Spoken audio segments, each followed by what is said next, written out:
Bonjour, bien-aimés frères et sœurs. Nous sommes encore heureux de vous retrouver sur le canal AD Dokuyi Peniel pour partager avec vous une pensée du Seigneur. Je vous invite cette fois-ci à prendre Jean chapitre 10 et nous allons lire le verset 9. Je lis la parole de Dieu. C'est Jésus qui parle. Il dit ceci: « Je suis la porte. Si quelqu'un entre par moi, il sera sauvé. Il entrera et il sortira et il trouvera des pâturages. » Nous aurions pu lire beaucoup plus qu'un seul verset, mais j'ai fait à dessein parce que dans notre développement, vous allez voir que nous allons revenir sur beaucoup d'autres versets de tout ce chapitre 10. Alors, dans les 15 premiers versets de ce chapitre 10, l'évangéliste Jean nous rapporte que le Seigneur s'est mis un jour à parler d'une bergerie et des réalités relatives à une bergerie. Alors sachons, avant d'aller plus loin, que la bergerie, c'était juste un enclos où l'on parquait les moutons pour passer la nuit. C'était un espace entouré d'une barrière comportant une ouverture utilisée comme porte. Écoutons Jésus qui dit: « En vérité, je vous le dis, je suis la porte des brebis. Tous ceux qui sont venus avant moi sont des voleurs et des brigands. Mais les brebis ne les ont point écoutés. Je suis la porte. Si quelqu'un entre par moi, il sera sauvé. Il entrera et il sortira, puis il trouvera des pâturages. » Du verset 7 au verset 9. Jean chapitre 10. Alors, dans ce discours, nous avons des notions qui sont répétées plusieurs fois et qui nous interpellent. Ce sont, entre autres, la bergerie, les brebis, la porte ou le portier, selon certaines versions, et les pâturages ou la pâture, selon les versions. Mais que faut-il retenir de ces expressions? Voici ce que nous allons tenter de résoudre comme équation dans cette réflexion. Avant d'aller plus loin, nous voulons faire un retour dans le monde oriental de l'Antiquité. Il nous est dit que les pratiques du Moyen-Orient ancien étaient telles que les bergers de cette contrée devaient parfois se coucher en travers de l'ouverture de l'enclos où ils parquaient nuitamment leurs brebis. Et de cette façon-là, ils constituaient eux-mêmes et de façon effective, de façon palpable, la porte de l'enclos. Donc, dans les propos du Seigneur Jésus, la bergerie symbolise le peuple de Dieu. Le peuple de Dieu, c'est-à-dire non seulement la nation juive, mais aussi et surtout ce qui est appelé ailleurs le royaume des cieux ou le règne de notre Dieu. Matthieu chapitre 3 verset 2, Apocalypse chapitre 12 et le verset 10. En outre, quand Jésus dit « Je suis la porte pour les brebis », cela signifie que Jésus-Christ seul a le pouvoir d'ouvrir ou de fermer la porte du royaume de Dieu. D'ailleurs, en s'adressant bien plus tard à l'église de Philadelphie, Jésus-Christ, ressuscité d'entre les morts, va déclarer ceci. Il dit: « Voici ce que dit le Saint, le véritable, celui qui a la clé de David, celui qui ouvre de telle sorte que personne ne peut fermer, celui qui ferme de manière à ce que personne ne peut ouvrir. » Apocalypse 3 et le verset 7. C'est en cela que Pierre dira à ses parents juifs: « Jésus est la pierre rejetée par vous qui bâtissiez et qui est devenue la principale de l'angle. Il n'y a pas de salut. Il n'y a de salut en aucun autre, dit-il, car il n'y a sous le ciel aucun autre nom qui a été donné parmi les hommes par lequel nom nous devions être sauvés. » Acte 4, versets 11 et 12. C'est donc une question tout à fait claire. Ce n'est pas une affaire de débat religieux. Chers amis, vous qui m'entendez maintenant, sachez que Jésus-Christ, le Fils de Dieu, Jésus-Christ, le Messie promis et qui est venu en son temps sur la terre des hommes, qu'il est le détenteur exclusif de la clé du paradis. Oui, il n'y a pas d'autre alternative.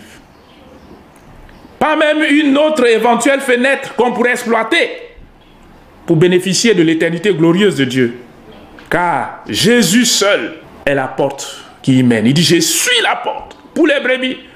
Pourvu que tu veuilles devenir brebis de Dieu, pourvu que tu veuilles faire partie du peuple de Dieu, il n'y a que Jésus seul qui peut t'aider à intégrer cette bergerie de Dieu. Alors comprenons que tous ceux qui croient en Dieu sont les brebis de la bergerie dont Jésus lui-même est à la fois la porte et le portier. Par conséquent, dans tout le discours de Jésus, les premières paroles qu'il a prononcées s'adressaient aux pharisiens.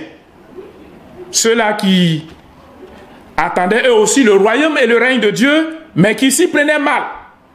Ils s'y prenaient mal parce qu'ils voulaient entrer dans le royaume de Dieu par une mauvaise porte, à travers des pratiques trompeuses, à travers les traditions, à travers les rites. Ils voulaient se substituer à la porte. C'est pourquoi les brebis ont commencé à se méfier d'eux et même à les fuir, préférant de loin la porte convenable qu'ils venaient de découvrir, ces êtres humains-là, et les conseils du divin portier, Jésus-Christ, le Messie promis. Par ailleurs, si nous savons ce que signifient les premières expressions que sont la bergerie, les brebis, la porte ou le portier, qu'est-ce qu'on peut dire des pâturages ou de la pâture? Il s'agit en gros de la nourriture dont les brebis ont besoin pour vivre. Et dans ce sens, nous en avons en abondance la pâture ou le pâturage. Selon le psaume 23, verset 1 à 2, David dit, « L'Éternel est mon berger, je ne manquerai de rien. Il me fait reposer dans de verts pâturages. » En l'Éternel, en Jésus, nous avons en abondance le pâturage qu'il nous faut. Premièrement, Jésus dit, en entrant.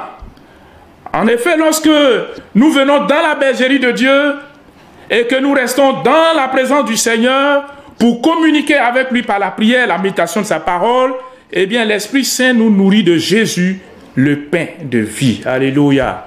Jean 1 Jean 1 et le verset 3.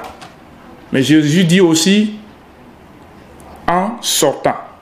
Deuxième alternative. En sortant, c'est-à-dire lorsque nous quittons la bergerie de Dieu. Et dans ce sens, quand nous partons vers les autres pour témoigner de l'amour de Christ, pour annoncer l'amour de Dieu, eh bien, le même Saint-Esprit nous rafraîchit, il nous renouvelle, il nous bénit, il nous enrichit, selon la promesse qui dit, celui qui arrose sera lui-même arrosé. Proverbe 11 et le verset 25. Jésus est la porte des brebis ou la porte pour tous ceux et celles qui veulent être considérés comme brebis de Dieu. Frères et sœurs, nous qui sommes en Jésus, sachons-le, nous sommes le troupeau de Dieu, nous sommes le peuple de Dieu, nous sommes la bergerie de Dieu, et c'est Jésus seul qui est notre panneau indicateur dans notre marche sur la terre des hommes. Suivons-le, et alors jamais nous ne nous perdrons. Mais à tous ceux qui sont loin de Dieu, qui sont étrangers à la vie de Dieu, et qui aspirent un jour à être avec Dieu, je voudrais vous dire, chers amis, il n'y a pas 36 000 solutions. La porte du paradis de Dieu, c'est Jésus, la porte des brebis. Accepte Jésus, accepte de passer par Jésus, reçois-le dans ton cœur, et alors il te donnera le pouvoir de devenir enfant de Dieu. Il te donnera l'autorisation d'entrer par cette porte grande ouverte qu'est son sacrifice accompli à la croix du Calvaire en faveur de toute l'humanité. Et ainsi tu accéderas au royaume de Dieu. Merci de le faire et que Dieu nous bénisse ensemble. Je voudrais maintenant prier pour chacun d'entre nous. Nous voulons te remercier, Seigneur Jésus, toi qui es notre berger, toi qui es notre porte, la porte par laquelle, eh bien, nous avons effectivement accès à la présence de Dieu, la porte par laquelle nous avons, eh bien, accès aux grâces, aux bénédictions du Père Céleste. Nous voulons te dire merci infiniment et te prier, Seigneur, par ton esprit, d'incliner les cœurs de ceux-là qui sont en quête du bonheur vrai, en quête de la paix réelle, en quête du salut, mais qui tâtonnent ça et là, qui frappent à la mauvaise porte. Seigneur, que le Saint-Esprit leur révèle que Jésus est la porte à laquelle il leur faut frapper. Et qu'ils frappent effectivement à cette porte en ouvrant leur cœur pour accepter Jésus afin qu'ils soient sauvés. Telle est ta volonté et tel est ce que nous désirons. Voilà pourquoi nous t'adressons une telle prière. Et nous prions que Seigneur Jésus, tu nous exauces pour que notre joie en tant que peuple de Dieu soit parfaite, pour que notre joie avec ce monde qui aura accepté Jésus soit parfaite et que toute la gloire te revienne maintenant et à tout jamais parce que tu en es digne au nom de Jésus. Amen.